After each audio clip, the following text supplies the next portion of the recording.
Assalamualaikum warahmatullahi wabarakatuh. Pertama-tama kami ucapkan terima kasih kepada dosen pengampu karena telah mempersilahkan kami untuk mempublish hasil kerja kelompok kami. Kedua kalinya teruntuk teman-teman yang akan menulis poin-poin penting atau juga yang ingin mereview, kami ucapkan selamat.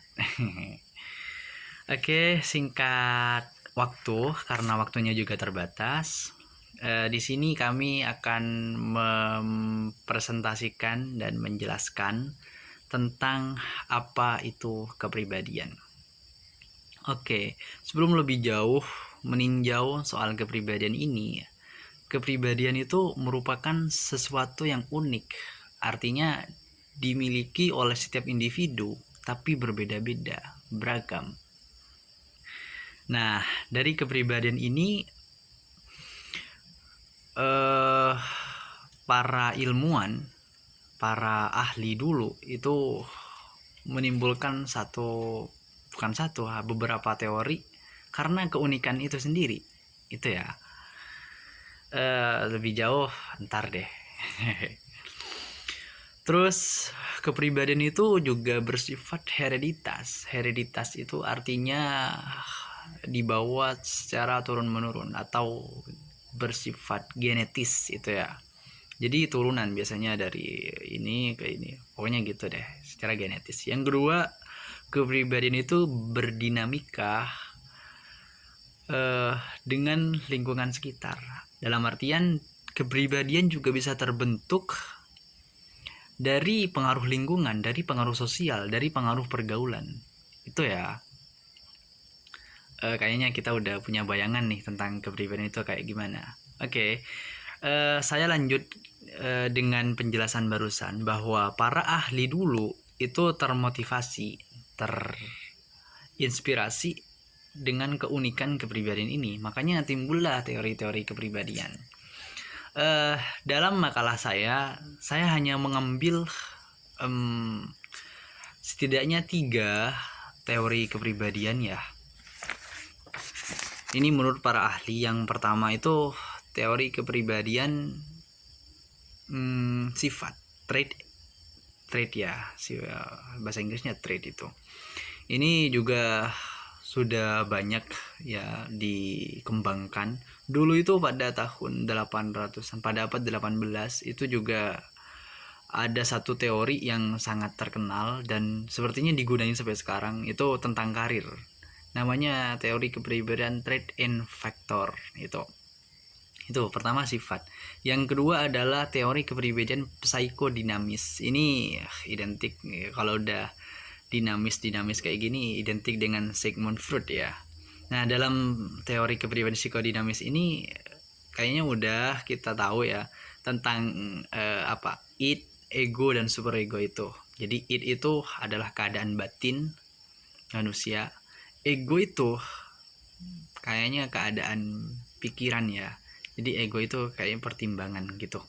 Nah, superego itu yang nentuin yang mana yang baik sesuai dengan realita. Contohnya gini. Dalam satu waktu ada seorang yang kelaparan. Nah, dalam kelaparannya dia tidak punya sesuatu untuk dimakan gitu ya. Contohnya gitu. Nah, nextnya si orang ini berkeinginan, berarti idnya itu berkata, dalam keadaan batinnya berkata bahwa dia ingin makan. Itu keadaan batin, oke? Itu id namanya. Setelah itu egonya berfungsi ketika dia melihat makanan punya tetangganya itu. Dalam pikirannya, aduh kalau aku nggak makan aku bakal mati. Nah kayak gitu. Dia akhirnya ingin makan makanan punya tetangga. Ya dia sesuaikan dengan realita kan. Yang ada di depan dia harus makan. Itu adalah bagian dari ego. Setelahnya ada namanya superego. Nah superego ini yang mempertimbangkan kira-kira kalau aku makan makanan ini kira-kira aku nggak bakal dipukul sama warga nggak sih gitu. Ya kan sama saja mencuri. Nah, kayak gitu. Sederhananya kayak gitu, teman-teman. Jadi id itu adalah keadaan hati di mana seorang itu berkeinginan, seperti dia yang contoh tadi, dia ingin makan.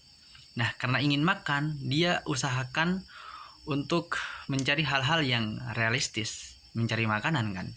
Dia nemu makanan tetangganya. Nah, dia pengen untuk makan itu. Itu egonya.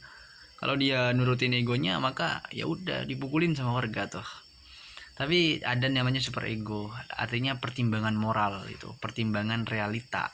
Itu ya teman-teman, kira-kira kita udah punya bayangan nih soal teori kepribadian psikodinamis. Nah, terus yang terakhir itu ada namanya teori kepribadian humanistik. Ini ditemukan ya, setahu saya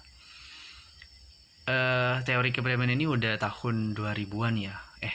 900-an. Ya, pokoknya humanistik ini lebih kepada sosial. Artinya gini, humanistik itu kan bersifat humanis, sosial gitu.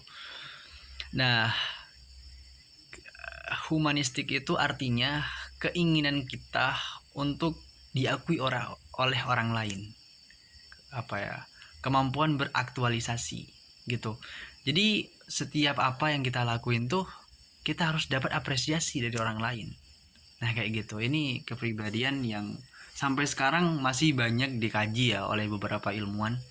Namanya teori kepribadian humanistik. Itu ya. Kan tipe kepribadian menurut para ahli. Menurut Hippocrates dan Galenus, yang pertama sanguinis. Tipe kepribadian yang satu ini ditandai dengan adanya sifat yang hangat, bersemangat, lincah, meluap-luap, dan individu yang menyenangkan. Kedua, koleris. Tipe kepribadian selanjutnya adalah koleris. Orang yang memiliki kepribadian ini biasanya akan tampil lebih hangat, aktif, pasif, serba cepat, berkeinginan keras, dan cukup independen. Ketiga, melankolis. Orang yang memiliki kepribadian melankolis akan cenderung lebih suka berkorban, tipe perfeksionis, analisis, dan memiliki sifat emosi yang cukup sensitif. Keempat, flegmatis. Tipe kepribadian berikutnya adalah flegmatis, yaitu seseorang yang hidupnya terlihat cukup tenang, gampangan, dan tidak pernah merasa tergantung dengan orang lain. Menurut Siggy Jung, extrovert. Tipe kepribadian yang satu ini biasanya dimiliki oleh orang yang perhatiannya diarahkan keluar dirinya sendiri. Kedua, introvert. Seorang yang mempunyai kepribadian introvert adalah orang yang dengan kepribadian ekstrovert. Teman-teman, kayaknya soal tipe kepribadian udah cukup jelas ya. Dan sekarang kami akan membahas soal ciri-ciri kepribadian. Nah, awalnya kami tidak ingin mencantumkan hal ini karena udah jelas ya, tidak perlu dijelaskan lagi, kalian sudah tahu, ya kan? Kepribadian itu kan ada yang baik, ada yang buruk. Misal suka berbohong itu buruk, ya jujur itu baik, kan gitu kan. Tapi kami mencantumkan hal ini sebab ada seorang ahli namanya siapa ya? Elizabeth ya. Ini kayaknya udah banyak sih beberapa referensi dan pendapatnya tentang tokoh ini. Nah, dalam pendapatnya ia menyebutkan bahwa ciri-ciri kepribadian itu ada dua. Ada ciri kepribadian sehat dan tidak sehat. Bukan baik buruk ya. Karena kayaknya baik maupun buruk itu sama-sama dimiliki manusia. Jadi nggak etis menyebutnya buruk gitu kan. Jadi sehat dan tidak sehat. Nah, yang sehat itu ya seperti jujur, ramah, penyayang, itu sehat ya. Yang kalau nggak sehat itu pemarah ya, apalagi sombong, itu kan nggak sehat. Kira-kira gitu teman-teman soal ciri-ciri kepribadian. Jadi kita jangan mengkategorikan antara baik dan buruk, tapi sehat dan tidak sehat. Yang tidak sehat itu perlu untuk diobati gitu. Sama halnya ketika kita sakit harus segera diobatin ke dokter gitu. Kalau kita ke konselor gitu teman-teman. Ini adalah episode terakhir, yaitu soal fungsi teori kepribadian. Karena kayaknya nggak enak kita udah tahu kepribadian itu gimana, teori-teori kepribadian, tapi kita tidak tahu fungsinya apa. Meskipun kita punya perspektif sendiri ya tentang ini difungsikan untuk apa sih, kayak gitu. Tapi secara ilmiah di sini juga tertulis bahwa fungsi teori kepribadian itu ada dua, yaitu fungsi deskriptif dan fungsi prediktif. Nah, deskriptif ini kayaknya udah banyak dilakuin oleh konselor ya, misal meneliti mengamati seorang siswanya yang kayak gini. Nah, dia mendeskripsikan orang ini kayak gini, keras kepala, pemarah, ramah, kayak gitu. Nah, fungsi prediktif ini apa? Prediktif ini ya namanya prediktif itu bersifat prediksi gitu kan. Artinya membayangkan masa depan gimana. Misal dalam pengamatan seorang konselor, contohnya gini ya, dalam pengamatan seorang konselor dia nemuin seorang itu keras kepala tapi nggak pemarah.